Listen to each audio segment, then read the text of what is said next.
حضرت حسن بصری رضی اللہ تعالیٰ عنہ فرماتے ہیں اپنی توبہ کا واقعہ، فرماتے ہیں کہ میں امیر کبیر شخص تھا اور بصرہ کے بازاروں کے اندر دکھی پریشان لوگوں کی مدد کے لیے بھی نکلتا تھا۔ ایک دن میں بازار میں جا رہا تھا کہ ایک خاتون مجھ کو نظر آئی، اتنی خوبصورت جیسے چاند کا ٹکڑا ہو۔ میں نے مسلسل اس کی طرف دیکھنا شروع کر دیا۔ اس نے کہا اما تستحی، تجھے حیا نہیں آتی؟ مجھے دیکھے جا رہے ہیں؟ کہتے ہیں میں نے کہا من کس سے حیا کر؟ تو اس عورت نے کہا فمن یعلم خائنۃ الاعین وما تخفی الصدور، اس سے حیا کرو جو دلوں کے بھید جانتا ہے، جو آنکھوں کی خیانت کو جانتا ہے، اس سے حیا کرو۔ کہتے ہیں یہ بات تو بہت بڑی تھی، لیکن اس کا حسن ایسا تھا کہ مجھے اس کے باوجود اس کی طرف رغبت رہی اور میں مسلسل اس کو دیکھتا رہا۔ اس نے پھر مجھے کہا کہ کیا معاملہ ہے کہ تم میری طرف دیکھنا چھوڑتے نہیں ہو، کون سی چیز پسند آئی؟ تو کہتے ہیں میں نے اس کو کہا کہ تیری جھیل سی آنکھوں میں ڈوبنا چاہتا ہوں اور یہ میرے لیے ایک باعث کشش ہے۔ اس نے کہا تم رکو، شاید تمہارا مطلوب پورا ہو جائے۔ میں وہاں رکا اور وہ اپنے گھر چلی گئی۔ تھوڑی دیر کے بعد اس کی خادمہ تشت کے اوپر کپڑا ڈالا ہوا ہے اور میرے طرف پڑھایا۔ کہتے ہیں میں نے جب کپڑا اٹھایا تو اس کے اندر اس کی 2 آنکھیں تھی اور اس کے اوپر لکھا ہوا تھا کاغذ کے ٹکڑے پہ لا اريد عینا یفتتن بسببها احدا، میں ان آنکھوں کو رکھنا ہی نہیں چاہتی جس کی سبب سے ایک مومن فتنے میں پڑ جائے۔ کہتے ہیں کہ میں نے اپنی داڑھی کو پکڑا اور زاروں کے تار رونے لگا۔ میں نے کہا اے حسن بصری کو اس عورت سے بھی گیا گزرا، اتنا خوف اس کے سینے کے اندر؟ کہتے ہیں میں داڑھی کو پکڑ کے زاروں کے تار رویا اور گھر چلا گیا۔ ساری رات میں نے توبہ میں گزارا۔ جب صبح کا سپیدہ طلوع ہوا میرے دل میں خیال آیا جس نے اپنی آنکھیں وار دی اس سے بھی تو معذرت کر رہا ہوں، اللہ سے تو معافی ملی۔ کہتے ہیں کہ میں صبح اٹھا اور جب اس عورت کے گھر کے دروازے کے قریب پہنچا تو اس کا جنازہ نکل رہا۔ میں پھر بڑا پریشان ہوا، واپس آیا، سارا دن مشکل میں گزارا۔ رات جب میں سویا تو وہ عورت مجھے خواب میں ملی۔ میں نے کہا کہ مجھے کوئی وصیت کرو، تو اس نے کہا اذا خلوتا فاذکر اللہ، میں تجھے وصیت یہ کرتی ہوں جب تم تنہائی میں ہوا کرو تو اللہ کو یاد کیا کرو۔ وَإِذَا أَصْبَحْتَ وَأَمْسَيْتَ فَاسْتَغْفِرِ اللَّهَ وَتُبْ إِلَيْهِ، اور جب تم صبح کرو یا شام کرو تم استغفار پڑھا کرو اور اللہ سے توبہ کیا کرو۔ حضرت حسن بصری فرماتے ہیں کہ اس عورت کا یہ عمل مجھے توبہ کے راستے پہ ڈال لیا، پھر وہ حسن بصری زمانے کے امام اور مقتدا بنے۔ تو انسان جب عبرت حاصل کرنے پہ آتا ہے تو ایسے اسباب اس کے لیے مہیا ہو جاتے ہیں، توبہ کرنے میں دیر نہیں کرنی چاہیے۔ بعض بات بندہ سوچتا ہے کہ ابھی میرے بڑے کام پڑے ہوئے ہیں، جب میں بوڑھا ہوں گا میں ریٹائرمنٹ لے لوں، میں بچوں کی شادیاں کر لوں، بس پھر فراغت ہو جائے گی، بچے کاروبار سنبھال لیں گے، پھر میں ہوں گا، مسجد ہوگی۔ یہ ایسا بندہ کہہ رہا ہے جس کی ملک ایک سانس بھی نہیں ہے، جو ایک سانس کا بھی مختار نہیں ہے، اور ایسے بات کر رہا ہے جس طرح سب کچھ اس کے قبضے میں ہو۔ تو توبہ کے اندر تاخیر نہیں کرنی چاہیے۔ بنی اسرائیل کے اس شخص کا واقعہ آپ کو پہلے بھی شاید میں نے کسی مجلس کے اندر عرض کیا تھا کہ جس کو طول عمل نے برباد کر دیا، اس کی نیکیوں کی وجہ سے اس کو خبر پہنچی کہ اس کی عمر 1000 سال ہے، تو اس نے کہا جب میری عمر اتنی لمبی ہے تو پھر میں عبادت کی بھٹی کے اندر کیوں جلتا رہوں؟ میں 900 سال گناہ کر لیتا ہوں اور 100 سال قبل توبہ کر لوں گا اور گناہوں کی معافی چاہوں گا۔ 900 سال گناہ کرتا رہا، 100 سال جب باقی رہا، خیال آیا، پھر سوچا ابھی بڑا وقت پڑا ہوا ہے، میں 90 سال مزید گناہ کر لیتا ہوں، 10 سال قبل میں جو ہے وہ توبہ کر لوں گا۔ 10 سال رہ گئے، پھر خیال آیا 9 سال گناہ کر لیتا ہوں، 1 سال قبل توبہ کر لوں۔ جب 1 سال رہ گیا پھر توبہ کی سوچ آئی تو کہنے لگا 12 ماہ ہوتے ہیں سال کے، میں 11 ماہ تک گناہ کر لیتا ہوں، 1 ماہ کا بچنا ہے، توبہ کر لوں گا۔ پھر 1 ماہ بھی گزرا، ہفتے تک بات پہنچی، حتیٰ کہ 1 دن رہ گیا، اور پھر وہ کہتا تھا بھی فلاں فلاں گناہ میرا رہتا ہے وہ میں کروں۔ ایسی لت پڑ گئی تھی گناہ کہ بنی اسرائیل کا وہ شخص کہ جو اس انتظار میں تھا کہ بس یہ گناہ کروں اور یہ گناہ کروں پھر توبہ کر لوں گا، اچانک موت آئی اور موت نے اس کو دبوچ لیا اور وہ توبہ کے بغیر مر گیا، تو طول عمل، لمبی امید کہ ابھی وقت میرا بڑا پڑا ہوا ہے، پہلے تو پتہ ہی نہیں ہے کہ وقت موجود بھی ہے یا کہ نہیں، اگلی سانس آئے گی یا کہ نہیں، دوسری بات جو کیفیت اب ہے پتہ نہیں آگے ہو یا نہ ہو۔ شیطان کو جتنی مہلت دو گے، جتنی بیماری گھر کر جائے گی، اس قدر ہی اس کا ختم ہونا مشکل ہے۔ اس لیے جب گناہ کرے تو فوراً توبہ کر لے، گناہ مٹ جاتا ہے۔ اور اگر انسان کہتا ہے کہ نہیں یہ کر لوں پھر توبہ کروں گا، تو توبہ کو مؤخر کرنا انسان کو گناہ پر دلیر بنا دیتا ہے۔ اور ایک حدیث میں آتا ہے جب انسان گناہ کرتا ہے تو اس کے دل پر ایک سیاہ نقطہ پڑتا ہے، اگر وہ توبہ کر لے تو وہ مٹ جاتا ہے، دل شفاف ہو جاتا ہے۔ لیکن اگر وہ توبہ نہ کرے، پھر دوبارہ گناہ کرے، تو دل پر ایک اور سیاہ نقطہ پڑ جاتا ہے، پھر وہ گناہ کرتا رہتا ہے اور دل کے اوپر سیاہی پھیلتی رہتی ہے، حتیٰ کہ ایک دن آتا ہے کہ پورا دل اس سیاہی کی لپیٹ میں آ جاتا ہے۔ اور جب پورا دل سیاہ ہو جائے پھر گناہ کر کے بھی اس کو ندامت اور شرمندگی نہیں ہوتی۔ مومن تو جب گناہ کر بیٹھتا ہے تو محسوس کرتا ہے جس طرح پہاڑ کے نیچے آ گئے، ابھی گر جائے گا اور مجھے کچل دے گا۔ اور منافق یہ سمجھتا ہے گناہ کرنے کے بعد کہ بدن پہ مکھی بیٹھی تھی، ہلکے سے اشارے سے میں نے اس کو اڑا دیا، وہ مکھی کے بیٹھنے جیسی کیفیت کا احساس کرتا ہے منافق۔ تو جب دل سیاہ ہو جائے تو بندہ گناہ پہ گناہ کرتا ہے، زندگی گناہوں سے وچھڑی ہوئی گزرتی ہے، لیکن توفیق توبہ نہیں ملتی۔ صاحبو، زندگی بیت رہی ہے، ایک ایک لمحہ کٹ رہا ہے، ہم لمحہ لمحہ موت کے قریب ہو رہے، ہم سمجھتے ہیں ہم بڑے ہو رہے ہیں لیکن نہیں، ہم چھوٹے ہو رہے ہیں۔ جب گنتی الٹی شروع ہو جائے، کام جلدی زیرو تک پہنچ جاتا ہے، سانسوں کی الٹی گنتی شروع ہے اور ہم لمحہ لمحہ قریب ہو رہے ہیں۔ رمضان کا موسم ہے، جمعۃ المبارک کا یوم سعید ہے، سہانی گھڑیاں ہیں، امٹتی ہوئی رحمتوں کی برسات ہے۔ فرمایا حدیث میں کہ ایک ساتھ جمعۃ المبارک میں ایسی ہوتی ہے جس میں جو دعا مانگو اللہ اسے قبول فرما لیتا ہے۔ اور حضرت عبداللہ ابن مسعود رضی اللہ تعالی عنہ فرماتے ہیں کہ جس نے وضو کیا اور اچھا وضو کیا اور اس کے بعد 2 رکعت نوافل ادا کیے اور اس کے بعد دعا استغفر اللہ العظیم الذی لا الہ الا هو الحی القیوم واتوب الیہ، کہتے جس نے اس دعا کو پھر پڑھ لیا، اگر اس کے گناہ ہیں وہ سمندر کی جھاگ کے برابر بھی ہو، اللہ سارے معاف کا مالک تو گناہوں کو معاف کرنے والا ہے۔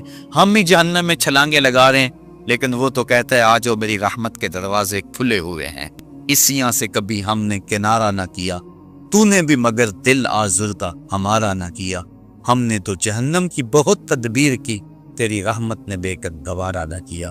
اس کی رحمتیں بندے کو آوازیں دے رہی ہے، یا ایھا الانسان ما غرک بربک الکریم، اے انسان تجھے کریم رب کے دروازے سے کس نے ہٹا لیا؟ الذی خلقک فسواک فعدلک فی ای صورت ما شاء رکبک، جس نے تجھے پیدا کیا، جس نے تجھے تخلیق کیا، تجھے حسن اور جوانی دی، تیرے اعضاء کو توازن اور اعتدال دیا۔ ذرا دیکھ تو صحیح، ماضی کو جھانک کر کے تو دیکھ، تیرے ہاتھ تھے پکڑنے کا سلیقہ نہیں تھا، تیری ٹانگیں تھی چلنے کا طریقہ نہیں تھا، تیری زبان تھی بولنے کا اسلوب تجھے نہیں آتا تھا، تو دودھ بھی مانگنا ہوتا تو روتا تھا۔ ہم نے تیری ماں کے سینے میں تیرے لیے پیار ڈال دیا، اگر ماں کے سینے میں پیار نہ ڈالتے بتا تو بچ جا، تیری گندگی سے ٹھڑ جاتا تھا، ماں صاف کرتی تھی، اگر ماں کے سینے میں یہ پیار نہ ہوتا تجھے کیڑے پڑ جاتے۔ آج تیری چھاتی میں زور ہے، آج ہاتھیوں کو تو بٹھا لیتا ہے، آج شیروں کو تو نچا لیتا ہے، زمانہ تیرا باج گزار ہے، آج تو منسٹر ہے، آج تو مولوی ہے، آج تو مفتی ہے، آج تیرے نام کی دہائی ہے، آج تو عہدہ قضا پہ فائز المرام ہے، آج تو عہدہ صدارت پہ فائز المرام ہے، آج تو ناظم ہے، آج دولت کی ریل پیل تیرے گھر میں ہے، آج تیری فوجیں تیرے پشت پہ ہیں، آج کوئی تجھے پوچھنے والا نہیں، لیکن ذرا پلٹ کے دیکھ کہ ماضی میں تو تھا کیا۔ اچھا پیچھے نہیں پلٹ کے دیکھنا تو ذرا آگے پلٹ کے دیکھ، پھر دوبارہ ہو کوئی حالت، ڈنڈے کو پکڑ پکڑ کے چلے گا، پھر ڈنڈا بھی جواب دے گا، چارپائی سے لگ گیا، فالج ہو گیا، گھر والوں نے 4 دن تو بڑی خدمت کی، آخر انہوں نے بھی کام پہ جانا، پھر بیویوں کے سپرد کر کے چلے گئے، کتنی دیر خدمت ہوگی؟ اب سارے تنگ آ گئے، آہستہ آہستہ منہ سے یہ دعائیں نکلنے لگی، اللہ بابے کو پردہ دے دے تو ٹھیک ہے، بتا ہم تجھے پردہ نہ دیتے تو کیا کرتا؟ ہم نے زندگی دی یہ بھی ہمارا احسان. اب تو اس حالت میں ہے کہ تیرا دھر مارا گیا, چارپائی پہ لگ گیا, بولو براز اوپر, مصیبت بن گئی, گھر والے بھی تنگ, تجھے اندر سے نکال کر برآمدے میں رکھ دیا کہ بابا کھانستا ہے, بچے ڈسٹرب ہوتے ہیں, جراثیم پھیلتے ہیں, اب تجھے باہر رکھ دیا گیا, تو اپنے آپ سے تنگ آ گیا. ڈاکٹر کو کہتا ہے لگا زہر کا ٹیکا. ڈاکٹر زہر کا ٹیکا بھی لگائے, بتا تجھے موت نہ آئے تو کیا کرے. ہم نے تجھے زندگی دی, یہ بھی ہمارا احسان. فَأَمَاتَهُ, ہم نے تجھے موت عطا کی, یہ بھی ہمارا احسان. فَأَقْبَرَهُ, اور اگلی کہانی بھی سن. کتا بھی تو مرا تھا, گھسیٹ کے روڑی پہ نہیں ڈال دیے. بکری بھی تو مری تھی, گھسیٹ کے روڑی پہ نہیں ڈال دیا. اگر تجھے بھی پکڑ کے روڑی پہ ڈال دیا جاتا تو کیا کر سکتا تھا. لیکن ہم نے کہا نہیں نہیں, یہ میرا شاہکار ہے, اس کو غسل دو, بیری کے پتے بھی ڈال لو, صفائی ستھرائی خوب ہو جائے, چٹے لباس کا کفن دو, سند سند پہ خوشبو ملو. اب سارے تجھے دیکھنے آ رہے ہیں تو دولہا بنا, تیرا منہ دیکھنے سارے آ رہا, ساری بستی امڈی آ رہی ہے تجھے دیکھنے. پھر تیری چارپائی اٹھی, 4 بندوں نے اٹھایا, کندھا بدل بدل کے چلتے, ہر ایک کی خواہش ہے کہ میں کندھا دے لو. پھر میں نے کہا تیز نہ چلنا, میرے شاہکار کو کہیں چٹکا نہ رہا. پھر تیرا اعزاز اور تیرا پروٹوکول کہ امام کعبہ بھی ہو تو وہ پیچھے اور تجھے آگے رکھا. انسان ذرا غور تو کر, تو کس چیز پہ نازا ہے اور بھول گیا اس رب کو. آجا, اس کی رحمت کی باہیں کھلی, وہ بلا رہا ہے تجھ کو, آجا پلٹ کے آجا. آنا تو تو نے ہے ہی, کل جو کفن میں منہ چھپا چھپا کے آتا پھرے گا, آج کھلے منہ آجا. اس کی رحمتیں آواز دے رہی ہیں, یا ایھا الانسان ما غرک بربک الکریم. صاحبو, جوانی کی توبہ بہت بڑی دولت ہے. جو جوان ہیں وہ جوانی کے ایک ایک لمحے وہ غنیمت سمجھیں. وہ جوان جس کی جوانی اللہ کی عبادت میں گزری, حضور فرماتے ہیں کل قیامت میں جب کوئی سایہ نہیں ہوگا, اللہ اسے اپنے عرش کا ٹھنڈا سایہ نصیب فرمائے. اور بڑھاپے کے اندر بھی توبہ بڑی دولت ہے. وہ جوانی کی فضیلت زیادہ ہے, لیکن بڑھاپے کے اندر بھی توبہ نصیب ہو جائے تو یہ بھی بہت بڑا اعزاز ہے. ورنہ ہوتا یہ ہے کہ قبر میں ٹانگیں ہوتی ہیں اور گناہ پہ گناہ کیا جا رہا ہے. وہ کیا کہا تھا میاں محمد بخش عارف کھڑی رومی کشمیر نے کہ ہڈیاں کمبن گوڈے کھڑکن تے اڑ گیا لک تیرا, اجے بھی بدیوں باس نہ آئیں, جیو مرد دلیرا. ہے انسان کدھر بھٹک رہا ہے, مالک تجھے آوازیں دے رہا ہے. کبھی بھاگے ہوئے کو بھی یوں آوازیں دی جاتی, کبھی در چھوڑ کے بھاگنے والوں کو بھی یوں بلایا جاتا ہے, لیکن کہتا ہے توبو اللہ, آ جاؤ, میری رحمت کے دروازے کھلے ہوئے ہیں. ابھی مغرب سے سورج طلوع نہیں ہوا. میرے بندے, جب تو توبہ کا ہاتھ کھلائے گا, میں تیرے گناہ جو ہیں وہ فرشتوں کے خیالوں سے بھی مٹا دوں گا, نامہ اعمال سے بھی مٹا دوں گا. جو زمین گواہ بنی ہے وہ بھی گواہی دینا بھول جائے گی, تیرے اعضاء بھی بھول جائیں گے, گناہ تجھے بھی یاد نہیں رہیں گے, اور ان 4 گواہوں کو یاد نہیں رہیں گے. کل قیامت کے دن جب رب کے حضور ملے گا تو کوئی گواہ تیرے گناہوں کا موجود نہیں ہوگا. آ تو صحیح, جھولی پھیلا تو صحیح, ہم تو مائل بکرم ہیں, کوئی سائل ہی نہیں.